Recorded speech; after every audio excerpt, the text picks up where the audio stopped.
नमस्कार, आप देख रहे हैं आज तक। मैं हूं आपके साथ रोहित सरदाना। इस वक्त की सबसे बड़ी खबर यह कि बिहार के मुंगेर में एसपी और डीएम दोनों को हटा दिया गया है और साथ ही चुनाव आयोग ने पूरी रिपोर्ट भी तलब कर ली है। इसके पहले आज एक बार फिर मुंगेर में भीड़ हिंसा पर उतर आई है।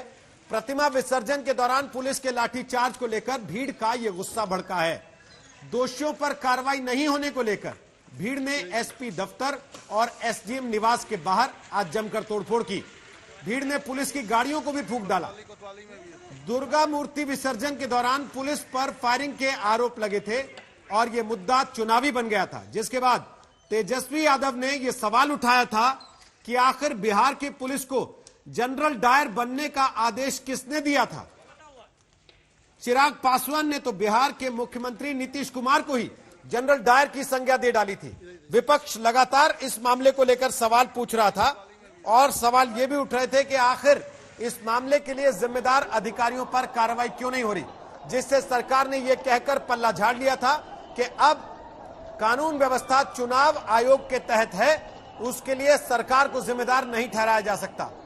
जो तस्वीरें हम आपको दिखा रहे हैं, ये 27 अक्टूबर की तस्वीरें हैं, जब दुर्गा प्रतिमा विसर्जन को लेकर पुलिस ने लाठीचार्ज किया था और उसके बाद फायरिंग हो गई थी, जिसमें एक व्यक्ति की मौत हो गई थी और 6 लोग जख्मी हो गए थे। लोगों का आरोप था कि पुलिस ने फायरिंग की, जबकि पुलिस का कहना था कि गोली पुलिस की तरफ से नहीं चलाई गई थी। भीड़ में कुछ असामाजिक तत्व शामिल थे जिन्होंने गोली चलाई थी। इसके बाद से लगातार मुंगेर के जिम्मेदार पुलिस अधिकारियों पर कार्रवाई की मांग की जा रही थी। आज भीड़ का गुस्सा एसपी और एसडीएम के दफ्तरों के बाहर निकला, जिसकी तस्वीरें आप इस वक्त टेलीविजन स्क्रीन पर देख सकते हैं। गाड़ियां फूंक दी गई और आखिरकार चुनाव आयोग ने बिहार के मुंगेर में एसपी और डीएम को हटा दिया। अब इस मामले में आयोग ने पूरी रिपोर्ट भी तलब की है। कोतवाली में भी तो 2 तस्वीरें हम आपको दिखा रहे हैं। एक तरफ तस्वीरें हैं 27 अक्टूबर की, जिस रोज ये पूरा वाकया हुआ। पुलिस का, प्रशासन का कहना यह कि प्रतिमा विसर्जन के लिए एक समय सीमा तय की गई थी। उसके बाद भी जब लोग नहीं माने थे और असामाजिक तत्व भीड़ में शामिल हो गए थे, तब लाठीचार्ज हुआ था। लेकिन स्थानीय लोगों का कहना यह कि पुलिस ने बेवजह लाठियां बरसाई और गोली चलाई। हमारे साथ हमारे सहयोगी सुजीत झा इस वक्त लाइव आ गए इस मामले को लेकर। सुजीत झा, एक बार विस्तार से बता दीजिए पूरे मामले के बारे में। देखिए रोहित, मामला ये है कि दुर्गा मूर्ति विसर्जन का कार्यक्रम चल रहा था 26 तारीख को, जिस दिन दशहरा मनाया जा रहा था। और उस दिन ये बताया गया कि 5 बजे तक ये मूर्ति विसर्जन हो जाना चाहिए। मुंगेर में ये परंपरा है कि एक बड़ी मूर्ति बनती है, वहाँ पर बड़ी प्रतिमा होती है, वो करीब 24 घंटे उनको लगता है विसर्जन करने में आम तौर पर। लेकिन इस बार ऐसा हुआ कि कोरोना की वजह से पंडाल बनाने की इजाज़त पूरे बिहार में नहीं थी। पटना में भी आपको पता है कि दुर्गा पूजा कितना धूमधाम से मनाया जाता है, लेकिन पटना में कहीं भी इस बार पंडाल नहीं बनाया गया। मुंगेर में ये पंडाल बना और मूर्ति की पूजा की गई। हालांकि दुर्गा पूजा में सब लोगों ने अपने अपने घरों में ही पूजा किया और इस दौरान हालांकि रैली भी होते रहे। लोगों ने इसकी शिकायत भी की कि दुर्गा पूजा क्यों नहीं किया, की इजाज़त क्यों नहीं मिली। बावजूद इसके मुंगेर में मूर्ति बनाई गई, पंडाल बनाया गया और बजाबते उनका विसर्जन किया जा रहा था, जबकि वहाँ 28 अक्टूबर को मतदान होने वाले थे। ये 26 को विसर्जन की बात हुई, 26 के 5 बजे शाम तक सभी विसर्जन को पूरा कर लेना था, लेकिन वो हुआ नहीं। एक बाटा चौक पर जो शंकरपुर की जो मूर्ति थी वो काफ़ी देर तक खड़ी रही और करीब 4 घंटे तक एक ही जगह पर वो मूर्ति जमी रही।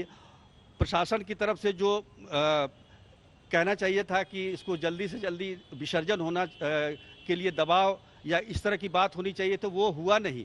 लेकिन जब 11:30 बजे रात हो गई और दीनदयाल चौक पर अचानक से ये पुलिस ने दबाव बढ़ाना शुरू किया कि आप जल्दी से विसर्जन कीजिए। उसी दौरान पथराव होता है, उसी दौरान गोली भी चलती है। पुलिस का कहना है कि गोली असामाजिक तत्वों ने चलाई, लेकिन जिस लड़के की मौत हुई, जो बिल्कुल नवयुवक लड़का था, 18-20 साल का, उसकी गोली जो लगी है वो निश्चित तौर पर वो हम कह सकते हैं कि बताया जा रहा है कि 47 की गोली है, जैसा कि आम लोग बता रहे हैं। इसलिए लोगों का सीधा आरोप है कि गोली पुलिस की तरफ से चलाई गई। हालांकि कुछ लोगों को छर्रे भी लगे हैं जो कि असामाजिक तत्वों के द्वारा चलाया गया था गोली। तो दोनों तरफ से गोलीबारी हुई, पत्थरबाजी हुई और उसके बाद से ये तनाव बना रहा। लेकिन अगले दिन चूंकि डिप्लॉयमेंट था मतदान के लिए 27 तारीख को, उस दिन शांति रही। कल जब मतदान हुआ उस समय पूरे शहर में शांति थी और सारे दुकान बंद थे। इस घटना के खिलाफ लोगों में अंदर ही अंदर काफी आक्रोश था, क्योंकि मतदान का दिन था और काफी वहां पर पैरामिलिट्री वगैरह तैनात थे। उस दौरान पूरी शांति बनी रही। लेकिन आज सुबह से ही लोगों का आक्रोश जो 2 दिनों से दबा हुआ बैठा हुआ था वो अचानक उभर के आया। अचानक नहीं बल्कि हम कहें कि दबा के लोगों ने रखा था और सीधे तौर पर उन्होंने पुलिस को निशाना बनाया और कई थानों में आग लगा दी। सुजीत झा बता रहे हैं कि कल चुनाव शांतिपूर्वक निपट गया, लेकिन उसके बाद लोगों का जो गुस्सा दबा हुआ था वो बाहर निकला, लोग सड़कों पर उतरे और उसके बाद जो कुछ हुआ वो आपके सामने टेलीविजन स्क्रीन पर है।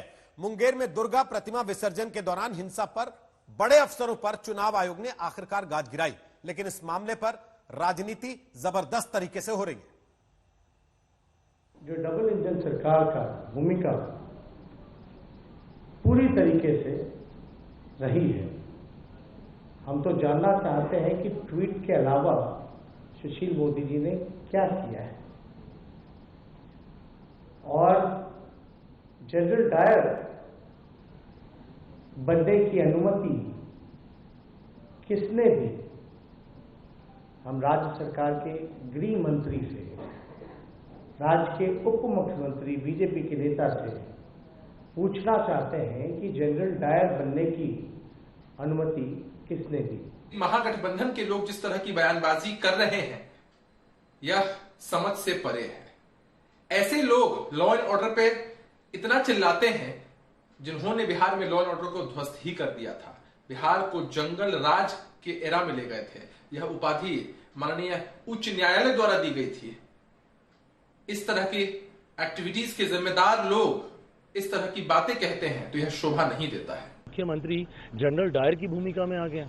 जिस तरीके से जनरल डायर ने जलियांवाला बाग में गोलियां चलाई थी, बेकसूरों को मौत के घाट उतारा था, एग्जैक्टली उसी तरीके से जिस तरीके से मुख्यमंत्री के निर्देश पर, नीतीश कुमार जी के आदेश पर वहां के स्थानीय प्रशासन ने निर्दोषों के ऊपर गोलियां चलाई, उनको मारा, लाठियां। आप देखिए किस हालात में हम अस्पताल में जाकर। तो मैं तो मांग करता हूं कि इसकी जांच होनी चाहिए। ये तो इमेजिन के बाहर है, पॉलिटिक्स एक पार्ट है, लेकिन जो देखा उसलिए मैंने कहा कि रियल लाइफ में फेल और रियल लाइफ में फेल। तो प्रूव हो गया कि ये तेजस्वी के बी टीम है। अब कुछ कहना है क्या इसमें? उसी को मदद करने के लिए सारा खेल खेल रहे हैं। तो राजनीतिक पार्टियां एक दूसरे पर आरोप लगाती रही और इस बीच चुनाव खत्म होते ही मुंगेर में आग लगी और उस आग का नतीजा आखिरकार यह हुआ कि मुंगेर के एसपी और डीएम सस्पेंड हुए। अंजना, लगातार 3 दिन से मांग हो रही थी कि एसपी पर कार्रवाई हो जिनके नेतृत्व में यह कुछ हुआ, और लोग ये तक आरोप लगाने लगे थे क्योंकि वो राजनीतिक परिवार से आती हैं, इसलिए सरकार की तरफ से जानबूझकर इस मामले में कोई टीका टिप्पणी नहीं की जा रही है। अब आखिरकार आग लगने के बाद आंख खुली प्रशासन की। बिल्कुल, और प्रशासन की क्या, चुनाव आयोग ने दरअसल ये कदम उठाया है। देखिए जिस तरह से ये मामला रोहित बहुत बड़ा हो गया था, लिपि सिंह जो कि एसपी है वहां की, वो दरअसल जेडीयू नेता आरसीपी सिंह, रामचंद्र प्रसाद सिंह की बेटी है, और इसी को लेकर विपक्ष लगातार हमलावर था, जिसकी वजह से उनका ये कहना था कि सरकार इसीलिए इस पर कोई टिप्पणी नहीं कर रही है। लेकिन जब चुनाव इस तरह से होते हैं तो चुनाव आयोग लोकल एडमिनिस्ट्रेशन और पुलिस एडमिनिस्ट्रेशन को देखता है और फिर चुनाव आयोग ने उन्हें हटाने का फैसला किया है। आज ही नए एसपी डीएम की नियुक्ति होगी ताकि स्थिति को नियंत्रण में किया जा सके। देखिए पिछले 3 दिन से परिस्थितियां बेकाबू वहां पर हो रही थी, अंदर ही अंदर लोगों का गुस्सा हो रहा था, लेकिन राजनीतिक रूप से भी इस मामले को खूब तूल दिया जा रहा था। जनरल डायर से तुलना की गई थी लिपि सिंह की, और अब ये फैसला लिया गया है, एसपी डीएम दोनों को ही वहां से हटा दिया गया है। 7 दिन के अंदर जांच की रिपोर्ट देनी है। जो सब डिविजनल कमिश्नर है मगध के, उन्हें ये काम सौंपा गया है। चुनाव आयोग की तरफ से कि आखिर क्या हुआ था, क्योंकि मुंगेर पुलिस लगातार स्टैंड पर टिकी रही। उनका ये कहना था कि फायरिंग पुलिस की तरफ से नहीं हुई है, भीड़ में से ही किसी ने फायर किया है।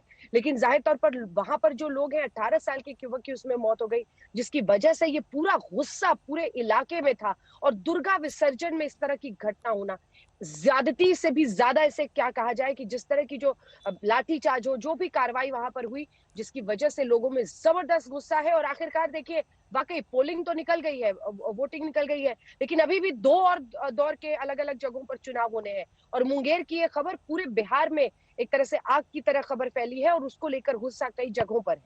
आज जो कुछ घटनाक्रम हुआ वो किसी राजनीतिक संगठन, किसी राजनीतिक पार्टी के नेताओं की अगुवाई में हुआ?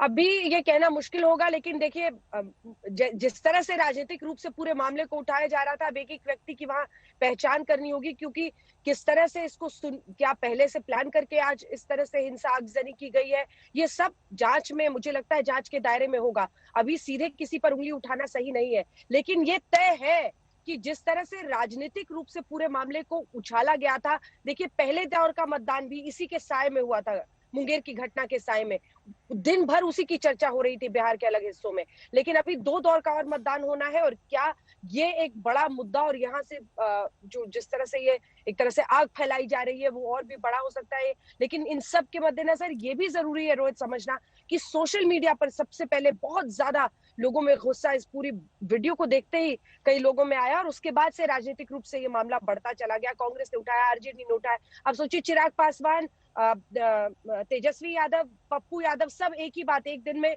सभी ने जनरल डायर से एसपी लिपि सिंह की तुलना कर दी थी, और फिर वहां से ये मामला पूरा बढ़ता चला गया है। लोगों में भी गुस्सा है, लेकिन राजनीतिक रूप से भी मामले को बहुत तूल दिया गया है। बहुत बहुत शुक्रिया अंजना, और बहुत बहुत शुक्रिया सुजीत झा, फिलहाल आप दोनों का वहां से जानकारी देने के लिए। मगध के डिविजनल कमिश्नर से 7 दिन में चुनाव आयोग ने अब इस मामले की रिपोर्ट मांग ली है। फिलहाल डीएम और एसपी दोनों को हटा दिया गया है। अब रुख करते हैं पश्चिम बंगाल का, जहां राजनीतिक हिंसा लगातार जारी है। 24 उत्तरी परगना में बीजेपी कार्यकर्ता की हत्या के बाद बीजेपी और टीएमसी एक बार फिर आमने सामने है। दोनों तरफ से प्रदर्शन हो रहे, नारेबाजी हो रही है, और इन सब के बीच कानून व्यवस्था के हालात लगातार बिगड़ रहे हैं।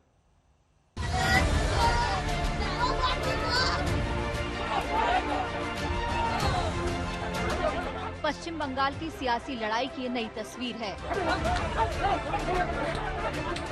एक बार फिर कानून व्यवस्था के चीथड़े उड़ रहे हैं, गोलियां चल रही हैं, आगजनी हो रही है, हिंसा का खूनी खेल खेला जा रहा है। सियासी हिंसा के साक्षी रहे 24 परगना में एक बार फिर से आग सुलगी है। एक बीजेपी कार्यकर्ता की हत्या के बाद रंजिश की आग भड़क उठी है।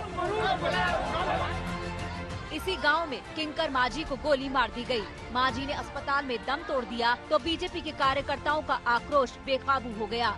आरोपी के घर को आग के हवाले कर दिया गया। पुलिस को हालात काबू करने के लिए लाठी चार्ज करना पड़ा।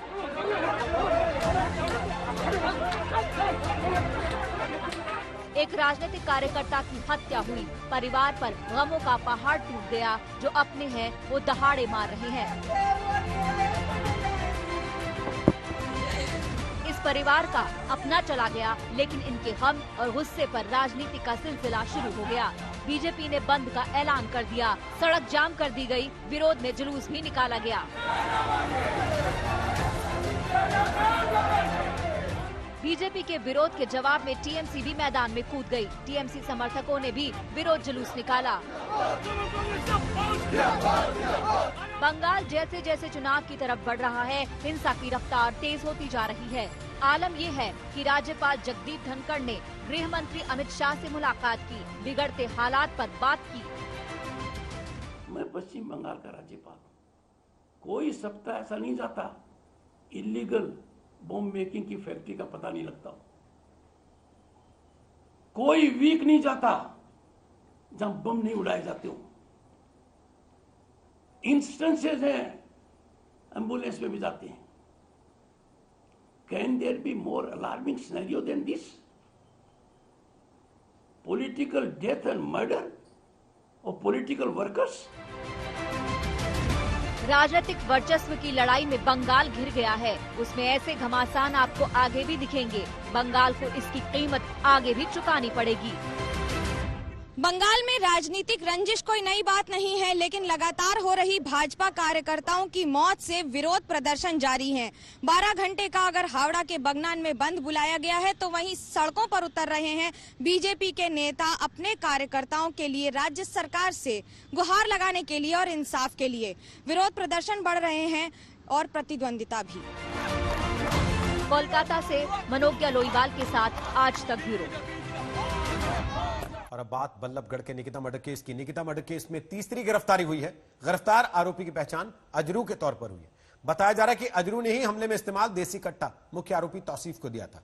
इस शख्स को गिरफ्तार करने के लिए हरियाणा के नूह जिले में दर्जनों जगहों पर छापेमारी हुई। इस मामले की जांच एसआईटी कर रही है।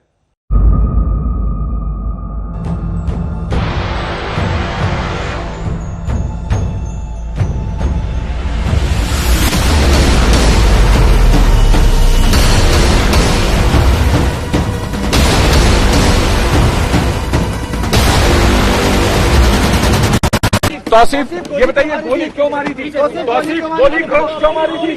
तौसीफ गोली क्यों मारी थी? तौसीफ। निकिता का मर्डर करने वाले तौसीफ पर पुलिस का शिकंजा कसता जा रहा है। पुलिस के पास उसके खिलाफ सीसीटीवी फुटेज है। वहीं वो देसी कट्टा भी उसने बरामद कर लिया है, जिससे उसने निकिता की हत्या की थी और भागने की जल्दी में मौके पर ही छोड़कर फरार हो गया था। पुलिस ने वो i20 कार भी अपने कब्जे में ले लिया है, जिसका इस्तेमाल वारदात के लिए किया गया था। लेकिन तौसीफ का मोबाइल फोन पुलिस को अब तक नहीं मिला है। बताया जा रहा है कि उसने सबूत मिटाने के लिए अपना फोन तोड़ दिया और उसे किसी अज्ञात जगह पर फेंक दिया। क्राइम ब्रांच की टीम फोन बरामद करने के लिए उस जगह के लिए निकली जहां उसने फोन फेंकने का दावा किया था। फरीदाबाद पुलिस के मुताबिक वो निकिता के परिवार से उसका फोन लेकर उसे फॉरेंसिक जांच के लिए भेजेगी। इस बीच क्राइम ब्रांच की टीम ने तौसीफ और रेहान को साथ बिठाकर पूछताछ की। उनसे पूछा गया कि वारदात की प्लानिंग कैसे की गई, हथियार कहां से आया और अगर वो निकिता को अगवा कर लेते तो उनका आगे का क्या प्लान था। जहां तक वारदात वाले दिन की बात है तो तौसीफ के चाचा का कहना है कि उस दिन उन्हें तौसीफ के रंग ढंग से शक नहीं हुआ कि वो इतनी बड़ी वारदात को अंजाम देने जा रहा है। मैंने घर में पूछा आकर के शाम को, मैंने पूछा क्या उसको कोई डिस्टर्ब था कि क्या? कल ऐसा कुछ था ही नहीं, नॉर्मल था बिल्कुल। यहाँ से नॉर्मल गया है, अब आगे का हमें पता नहीं। घर से नॉर्मल बच्चे तो इनकी उम्र क्या है, छोटे बच्चे हैं अभी तो इन्होंने बाहर निकलना भी नहीं सीखा है। ऐसी गोलमोल बातों की सच्चाई का पता अब एसआईटी लगाएगी, जिसे निकिता हत्याकांड की जांच सौंपी गई। जांच संभालते ही एसआईटी निकिता के घर पहुंची। हालांकि पहले दिन एसआईटी ने घर वालों का बयान दर्ज नहीं किया। उसने बस ये जानकारी दी कि उन्होंने जांच शुरू कर दी है। उसकी जांच का दायरा 2018 तक जाएगा, जब तौसीफ ने निकिता को किडनैप कर लिया था और निकिता के परिवार ने उसके खिलाफ एफआईआर दर्ज करवाई थी। लेकिन दोनों परिवारों के बीच समझौता हो गया और निकिता के परिवार ने केस वापस ले लिया था। अब जो मैंने एसआईटी बनाई है, उस एसआईटी को हमने कहा है कि जांच 2018 से की जाए कि वो क्या परिस्थितियां थी कि माँ बाप को मजबूर होकर मुकदमा वापस लेने के लिए एफिडेविट देना पड़ा। हरियाणा पुलिस ने इस केस के लिए खास सरकारी वकील नियुक्त किया है और 30 दिन के अंदर पुलिस इस मामले में चार्जशीट दायर करेगी। गुरुग्राम में नीरज वशिष्ठ के साथ अरविंदो झा, बल्लभगढ़, आज तक। निकिता कॉलेज की टॉपर लड़की थी। वो जिस कॉलेज में पढ़ती थी, उस कॉलेज के छात्र अब इंसाफ की लड़ाई के लिए धरने पर बैठे। आज तक ने निकिता के कुछ दोस्तों से बात की है जो उस घटना के चश्मदीद गवाह हैं। ये वीडियो इसी 10 मार्च का है, जब 21 साल की निकिता अपनी मौसी के बेटे की शादी में खुशी से झूम रही थी। उसका सपना आईएएस बनकर अपने परिवार को खुशी देने का था, लेकिन परिवार और दोस्तों ने तो सोचा भी नहीं था कि निकिता के साथ ऐसा कुछ हो जाएगा।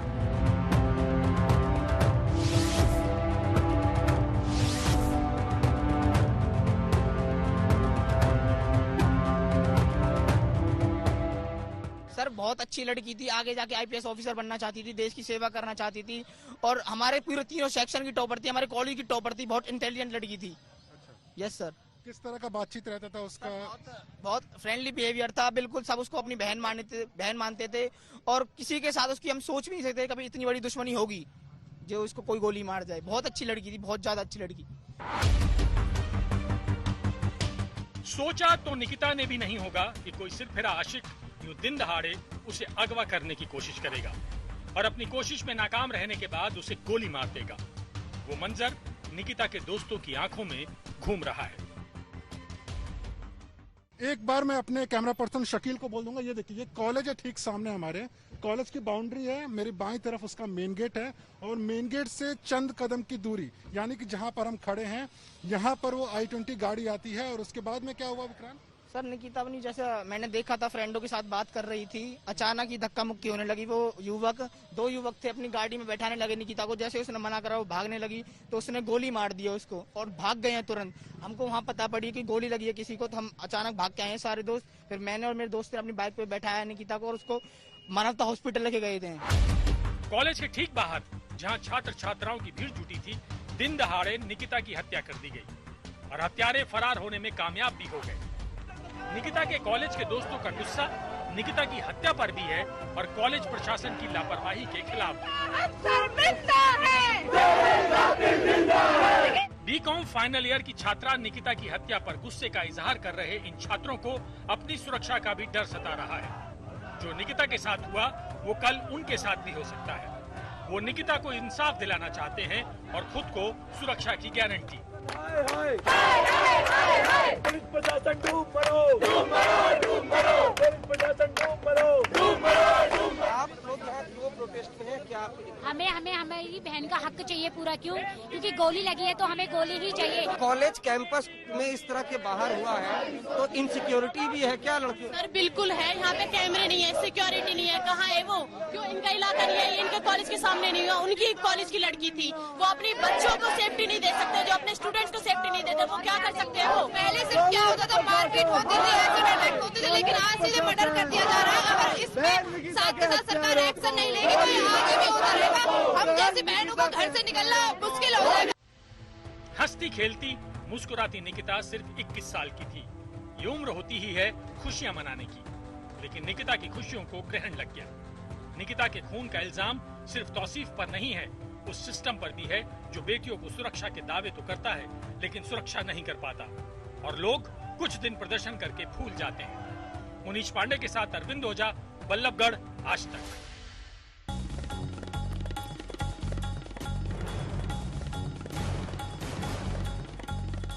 नमस्कार। 9 बजने के पहले पाकिस्तान के 12 बज गए। जी हां, पाकिस्तान के कब्जे से छूटकर आए विंग कमांडर अभिनंदन की रिहाई को लेकर नया खुलासा हुआ है। पाकिस्तान की नेशनल असेंबली में वहीं के पूर्व स्पीकर और पूर्व विदेश मंत्री ने अभिनंदन को लेकर हुई हाई लेवल मीटिंग का जिक्र करते हुए बताया कि पाकिस्तान को डर था 28 फरवरी 2019 की रात 9 बजे भारत हमला कर देगा। इसी खौफ में वो अभिनंदन को छोड़ने पर राजी हो गए।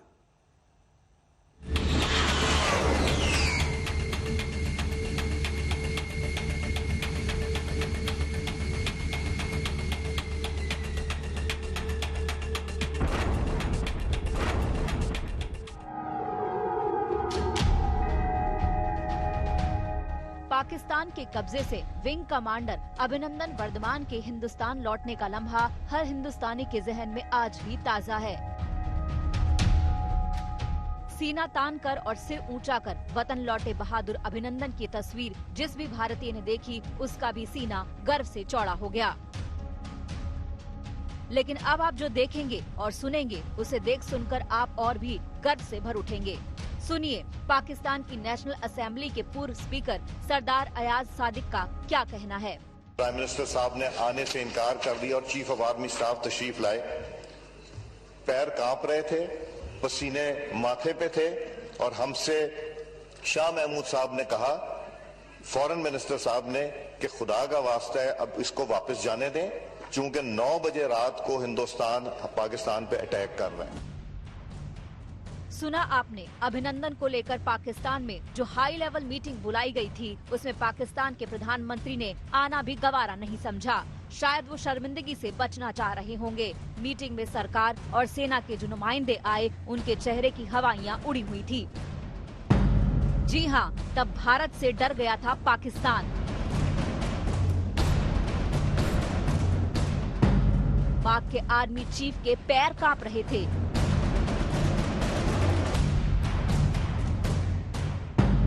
बाजवा की पेशानी पर पसीना था। इसकी तस्दीक उस बैठक में मौजूद पाकिस्तान के पूर्व विदेश मंत्री ख्वाजा मोहम्मद आसिफ ने भी की है। आर्मी चीफ ने, जनरल कमर बाजवा साहब ने वहां पे ये ब्रीफिंग दी और अभिनंदन के रिलीज करने के जरूरत पे जोर दिया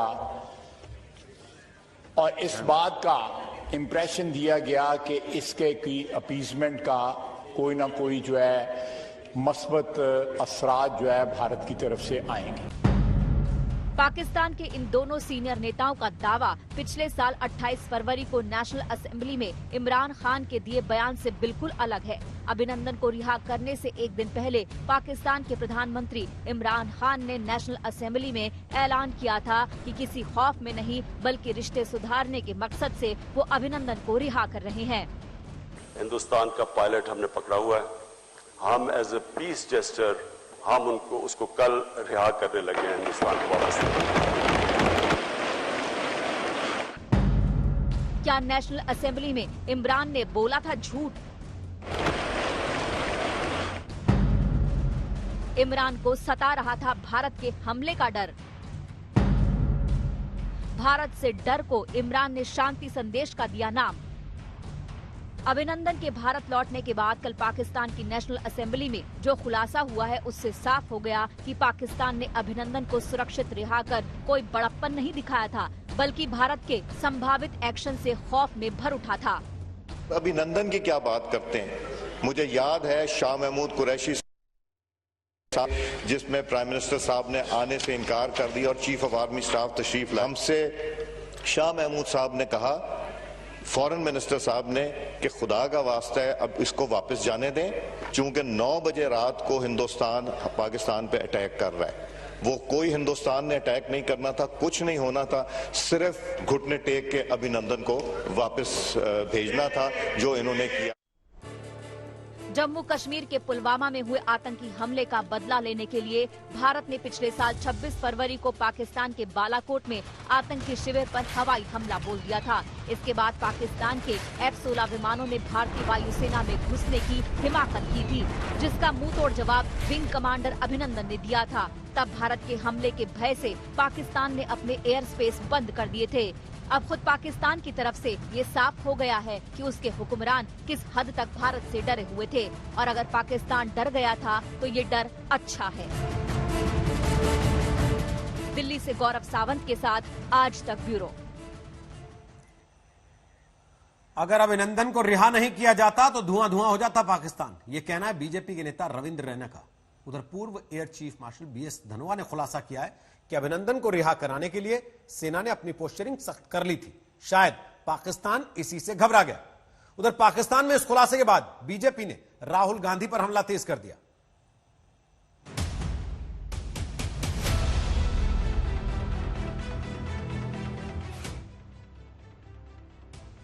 वो ऐसे उनको लग रहा होगा कि अभी इमीडिएटली स्ट्राइक करेगी।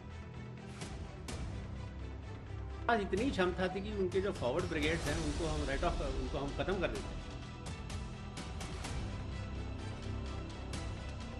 इतने शॉर्ट पीरियड में इंडियन गवर्नमेंट इतना प्रेशर उनके ऊपर डाल पाई कि उनको मजबूर कर दिया कि इतनी जल्दी रिलीज कर दो। अभिनंदन जो हमारे विंग कमांडर थे उनको पाकिस्तानियों ने नहीं छोड़ा होता तो पाकिस्तान को धुआं धुआं कर दिया गया होता।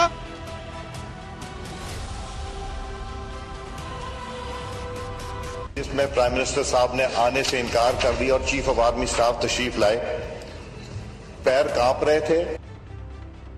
विंग कमांडर अभिनंदन वर्धमान की रिहाई को लेकर पाकिस्तान की नेशनल असेंबली में जो खुलासा हुआ वो हिंदुस्तान के लिए कतई हैरान करने वाला नहीं है, क्योंकि हिंदुस्तान की सैन्य ताकत के आगे पाकिस्तान की कोई बिसात नहीं। अगर पाकिस्तान आर्मी चीफ के पांव कांप रहे थे, अगर घुटने टेकने पर पाकिस्तान मजबूर हुआ तो इसके पीछे वाजिब वजह भी थी। पूर्व वायुसेना अध्यक्ष air chief marshal BS Dhanoa के मुताबिक अभिनंदन को सुरक्षित रिहा कराने के लिए मोदी सरकार ने तो दबाव बनाया ही, साथ ही सेना ने भी ऐसी भाव भंगिमा बनाई कि पाकिस्तान को लेकर सचमुच हमला हो जाएगा। उस पर जो प्रेशर बना है इंडियन गवर्नमेंट की तरफ से ऑन पाकिस्तान, वो डिप्लोमेटिक है, वो पॉलिटिकल है, पर मिलिट्री पोस्चर जो था, हमारा मिलिट्री पोस्चर जो था, लेकिन फौज किस तरह से बैठी हुई थी, वो ऐसे उनको लग रहा होगा कि अभी इमीडिएटली स्ट्राइक करें। इस डर की पुष्टि नेशनल असेंबली में पाकिस्तान के पीएम इमरान खान ने भी की थी। हालांकि इमरान ये कहने से बच गए कि वो किसी खौफ में है। मैं ये आज हिंदुस्तान को इस प्लेटफॉर्म से कह रहा हूं कि इससे आगे ना लेके जाएं, क्योंकि जो भी आप करेंगे पाकिस्तान मजबूर होगा रिटेलिएट करने के लिए। हिंदुस्तान का पायलट हमने पकड़ा हुआ है, हम एज ए पीस जेस्चर हम उसको कल रिहा करने लगे हैं हिंदुस्तान को वापस। बालाकोट में भारत की एयर स्ट्राइक से बौखलाए पाकिस्तान के F-16 विमानों ने भारतीय वायुसेना में घुसने की भयंकर गुस्ताखी की थी। देश के पूर्व वायुसेना अध्यक्ष के मुताबिक अगर पाकिस्तान बदले में हमला करने में कामयाब हो जाता तो भारतीय वायु सैनिक POK में उसके फॉरवर्ड पोस्ट को नेस्तो नाबूद करने के लिए तैयार बैठे थे। तो उन्होंने 27 फरवरी को हमले किए थे, वो नाकाम रहे थे, पर अगर सपोज गॉड फॉरबिड वो सक्सेसफुल हो जाते तो हमारे पास इतनी क्षमता थी कि उनके जो फॉरवर्ड ब्रिगेड्स हैं उनको हम उनको हम खत्म कर देते। तो उनको ये पता था कि हमारी जो आक्रामक क्षमता है उनसे कहीं ज्यादा है। जैसे कि एक पूर्व अमेरिकन प्रेसिडेंट बोल के गए हैं कि speak softly but carry a big stick. तो स्पीक सॉफ्टली जो होती है वो डिप्लोमेसी होती है, कैरी अ बिग स्टिक होती है वो मिलिट्री होती है। तो वो डरते तो बिग स्टिक से हैं। धनोआ के मुताबिक बहुत कम समय में अभिनंदन को रिहा करा लेना सेना के लिए मनोबल बढ़ाने वाली कार्रवाई थी। इतने शॉर्ट पीरियड में इंडियन गवर्नमेंट इतना प्रेशर उनके ऊपर डाल पाई कि उनको मजबूर कर दिया कि इतनी जल्दी रिलीज कर दो। तो ये तो it is a high point. Pakistan assembly में हुए खुलासे से अब बीजेपी भी फ्रंट फुट पर आ गई है। अभिनंदन साहब को उन्होंने छोड़ा था। अगर अभिनंदन जो हमारे विंग कमांडर थे उनको पाकिस्तानियों ने नहीं छोड़ा होता तो पाकिस्तान को धुआं धुआं कर दिया गया होता, पाकिस्तान को धूल धूल कर दिया गया होता, पाकिस्तान को दुनिया के नक्शे से हिंदुस्तान ने मिटा दिया होता। ये पाकिस्तानियों ने इसको कबूला है और ये सत्य है। इस बीच पाकिस्तान नेशनल असेंबली में वहां के सीनियर नेताओं के बयान के बाद बीजेपी ने विपक्ष पर बयानों की स्ट्राइक कर दी है।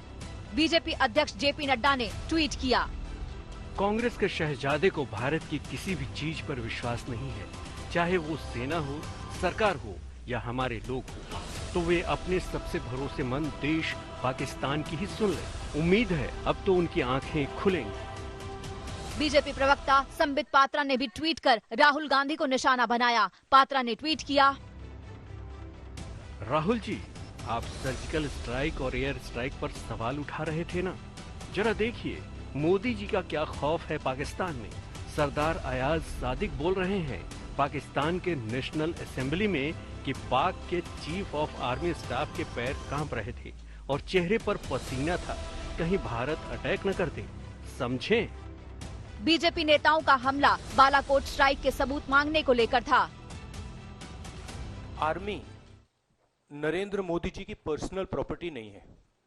नरेंद्र मोदी जी सोचते हैं कि हिंदुस्तान की सेना, हिंदुस्तान की एयरफोर्स, हिंदुस्तान की नेवी उनकी पर्सनल प्रॉपर्टी है। सियासत का एक अघोषित नियम है कि देश हित के मामले, खासकर जब उसमें दुश्मन देश शामिल हो, तो उस पर राजनीति नहीं होनी चाहिए। लेकिन राजनीतिक रस्साकशी में ये नियम अक्सर टूट जाता है। आज तक ब्यूरो। और अब आपको थोड़ा सा फ्लैशबैक में लेकर चलते हैं और दिखाते हैं अभिनंदन से जुड़ी एक एक्सक्लूसिव रिपोर्ट जो आज तक ने POK के उस गांव में जाकर तैयार की थी जहां पैराशूट से अभिनंदन उतरे थे।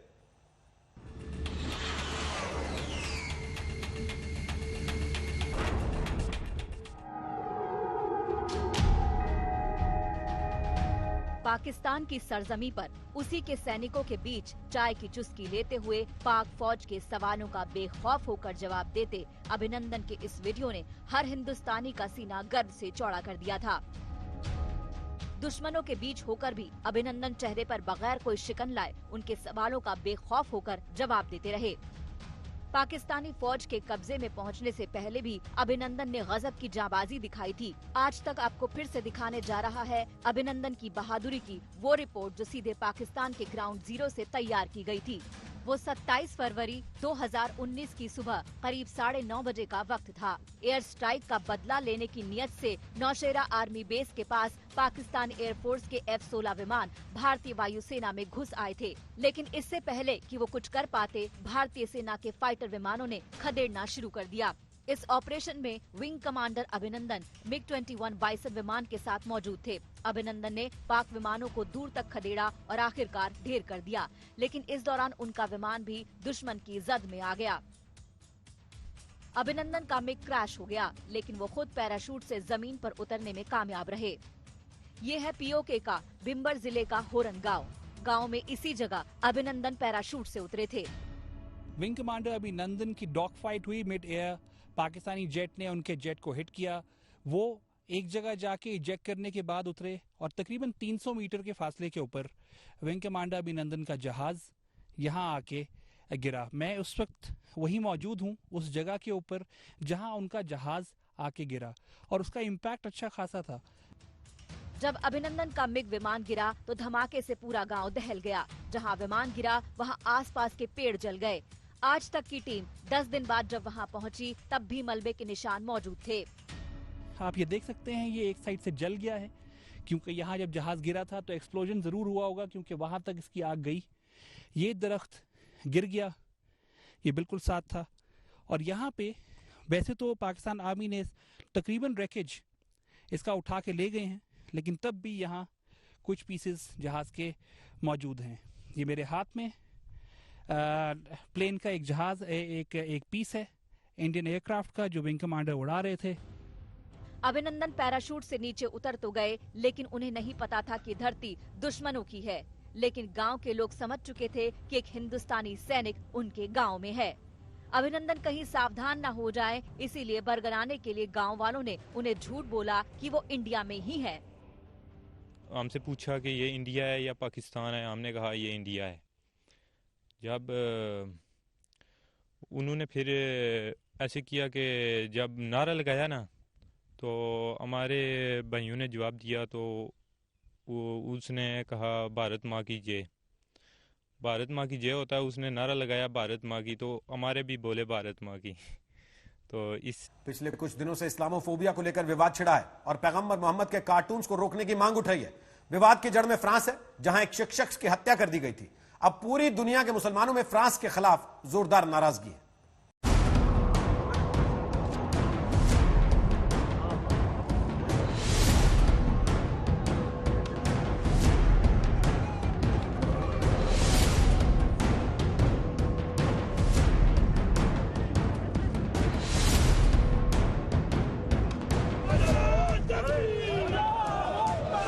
पैगंबर मोहम्मद के कार्टून को लेकर बवाल बढ़ रहा है, इस्लामोफोबिया को लेकर विवाद बढ़ रहा है और यूरोपीय देशों खासकर फ्रांस के खिलाफ मुसलमानों का गुस्सा बढ़ रहा है। पूरे हंगामे की जड़ तक पहुंचने के लिए थोड़ा फ्लैशबैक में चलना होगा। 16 अक्टूबर को फ्रांस में 47 साल के एक शिक्षक पैटी की स्कूल के बाहर ही हत्या कर दी गई। पैटी की हत्या करने वाला 19 साल का शख्स था, जो चेचन्या में पैदा हुआ था। बताया जाता है कि पैटी नागरिक ने शास्त्र की कक्षा में अपने छात्रों को पैगंबर के कार्टून दिखाए थे, जिसको लेकर भारी नाराजगी थी। पैटी की हत्या के बाद फ्रांस में इस्लाम के खिलाफ लोगों का गुस्सा 7वें आसमान पर पहुंच गया। दूसरी ओर मुस्लिम देशों में भी पैगंबर के कार्टूनों के खिलाफ विरोध प्रदर्शन शुरू हो गए और कार्टूनों पर पाबंदी की मांग जोर पकड़ने लगी। लेकिन जब मारे गए शिक्षक पैटी को श्रद्धांजलि देने फ्रांस के राष्ट्रपति मैक्रो पहुंचे, तो उन्होंने साफ कर दिया कि फ्रांस पैगंबर मोहम्मद के कार्टूनों को नहीं रोकेगा और फ्रांस का भविष्य कभी इस्लामवादियों के पास नहीं होगा। मैक्रो के बयान के बाद दुनिया भर के मुसलमानों का गुस्सा और भड़का। मध्य पूर्व के देशों से लेकर पाकिस्तान तक के कारोबारियों ने प्रदर्शन किया और फ्रांस के सामानों के बहिष्कार की मांग करने लगे। टर्की के राष्ट्रपति तैयब अर्दोगन ने एक भाषण के दौरान मैक्रो पर जोरदार हमला किया। उन्होंने कहा, मैक्रो कहे जाने वाले इस व्यक्ति की समस्या क्या है? उन्हें मानसिक स्तर पर उपचार की आवश्यकता है। जॉर्डन के विदेश मंत्रालय ने भी अभिव्यक्ति की स्वतंत्रता के बहाने पैगंबर का अपमान करने वाले कार्टून के प्रकाशन की निंदा की। कुवैत में सुपरमार्केट ने बहिष्कार अभियान का समर्थन करने के लिए अपनी दुकानों से फ्रांसीसी उत्पादों को निकालना शुरू कर दिया। सोशल मीडिया पर भी अभियान चलाया जाने लगा और लोगों ने मैक्रों पर इस्लामोफोबिया फैलाने का आरोप लगाया। टर्की और दूसरे इस्लामिक देशों के बाद पाकिस्तान के प्रधानमंत्री भला कहां पीछे रहने वाले हैं? इससे कहां मतलब कि देश की हालत पस्त है, इसकी कहां फिक्र कि आतंकवाद को लेकर किरकिरी हो रही है। लेकिन इस बात की फिक्र जरूर है कि पश्चिमी देशों के खिलाफ मुस्लिम देशों को एक साथ लाना है। आज तक ब्यूरो। पाकिस्तान के प्रधानमंत्री को आजकल नया शौक चढ़ा है मुस्लिम देशों का नेता बनने का। इमरान खान ने मुस्लिम देशों के प्रमुखों को चिट्ठी लिखी है और पैगंबर मोहम्मद के कार्टून और कुरान के अपमान के खिलाफ एकजुट होने की अपील की है। मतलब यह कि कंगाल मुल्क के पीएम पूरी दुनिया के मुसलमानों का चौधरी बनना चाहते हैं।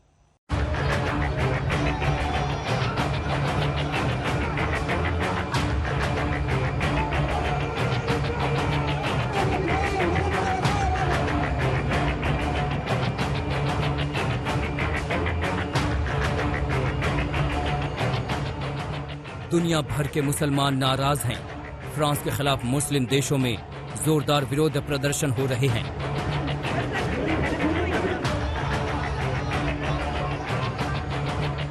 पाकिस्तान के प्रधानमंत्री को इस नाराजगी में मौका नजर आया और वो दुनिया भर के मुसलमानों का नेता बनने की कवायद में जुट गए। इमरान खान ने मुस्लिम देशों के नेता को बाकायदा चिट्ठी लिखी और पश्चिम देशों के खिलाफ एकजुट होने की अपील की। उधार के पैसे से गुजर बसर करने वाले देश के प्रधानमंत्री ने मुस्लिम देशों के प्रमुखों को लिखा। हाल ही में शीर्ष नेतृत्व का बयान और कुरान के अपमान की घटनाएं यूरोप में इस्लाम से बढ़ते डर का प्रतिबिंब है, जहां बड़ी तादाद में मुसलमान रहते हैं।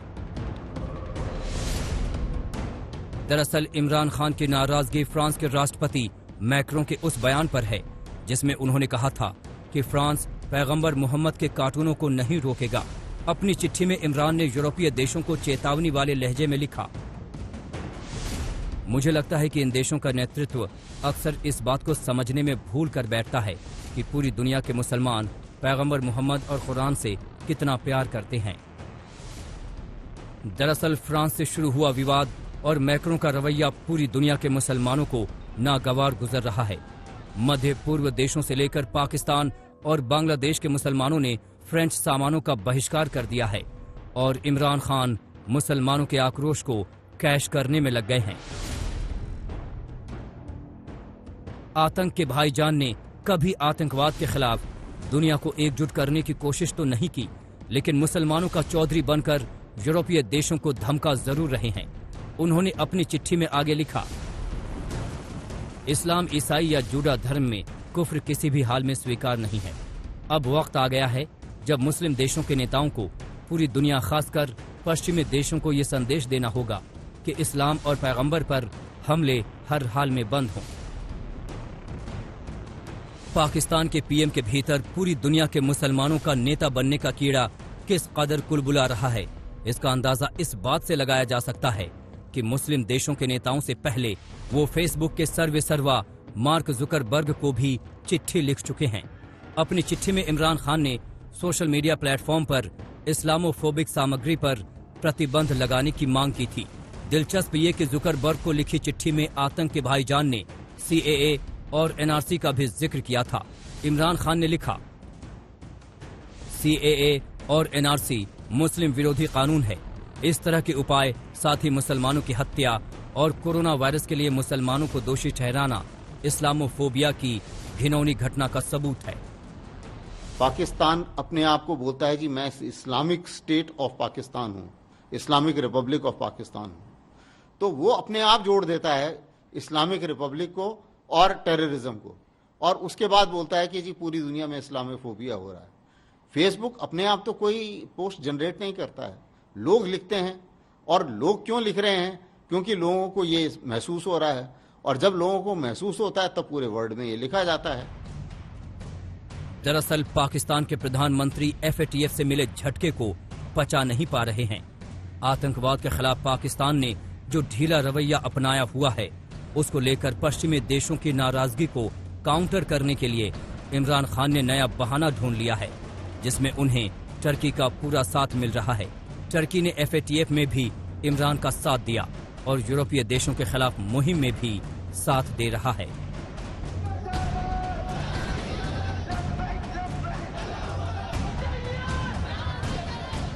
आज तक ब्यूरो। और इसी के साथ हम ले रहे हैं एक छोटा सा ब्रेक, लेकिन देश दुनिया की खबरों के लिए आप देखते रहिए आज तक।